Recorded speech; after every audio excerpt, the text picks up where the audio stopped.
নমস্কার বন্ধুরা, আমি সায়ন্তিকা আর আপনারা দেখছেন আমার ব্লগার সায়ন্তিকা চ্যানেলের আরেকটি নতুন ব্লগ। তো আজকের টপিকটি হচ্ছে আমার মায়ের ছাদ বাগানকে নিয়ে নয়। অনেক ভিডিও দিয়েছি ছাদ বাগানকে নিয়ে, বাট এটা ছাদ বাগানের ভিডিও নয়। এটা আমার মা দোকানের পাশে কিছু জমিতে চাষ করেছে, উচ্ছে আর বেগুন হয়েছে, লঙ্কা গাছও চাষ করেছে, লঙ্কা এখন হয়নি। তো আমি এই জমিতে উচ্ছে গাছ আর বেগুন গাছের ভিডিওটা করলাম, কত কি বেগুন হয়েছে, কত কি উচ্ছে হয়েছে, তো সেটা চাষ করেছে সেটারই ভিডিও করলাম। আমার মা কোনো সার ইউজ করে না, তো সারের বদলে আমার মা কী জিনিসটা ইউজ করে সেটাও দেখিয়ে দিয়েছি। তো আপনারা মজা করে দেখবেন ভিডিওটা, অবশ্যই ভালো লাগলে লাইক কমেন্ট করবেন। আমি বেশি কথা বলবো না, তো এটা আমার ইন্ট্রো। তো আপনারা দেখুন, দেখতে থাকুন ভিডিওটা, কেমন লাগছে বলবেন, অবশ্যই কমেন্ট করবেন। আর আপনারাও এর মধ্যে থেকে কে কে এই সার প্রয়োগ করেন আর নিজে তৈরি করা সার প্রয়োগ করেন অবশ্যই জানাবেন। আর যারা যারা এখনও প্রয়োগ করেননি তাদেরকে আমি বলছি অবশ্যই একবার করে ট্রাই করবেন। এটা আপনাদের ঘরে তো অনেক সবজি বেঁচে যায়, তো সবজিটা জলে চুপিয়ে রেখে সেটা জল মিশিয়ে একবার গাছে গোড়ায় দেবেন। এটা রাসায়নিক সারের থেকে ভালো কাজ করে আর ফলও দেয় আর ফুলও ফোটে। ঠিক আছে, চলুন ভিডিওটা শুরু করা যাক।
সবজি ধোয়া জল, এটা সবজি ধোয়া জল দেয়। আমার মা আর কোনো সার ব্যবহার করে না, এতেই ফল দিয়েছে। ঠিক আছে,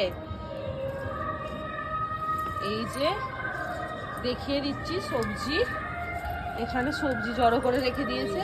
আর ওই যে সবজি, এটা ফ্যান পচা, এটা ফ্যান পচা ফ্যান। এই যে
দেখলেনই তো আমার ভিডিওটা কেমন হয়েছে।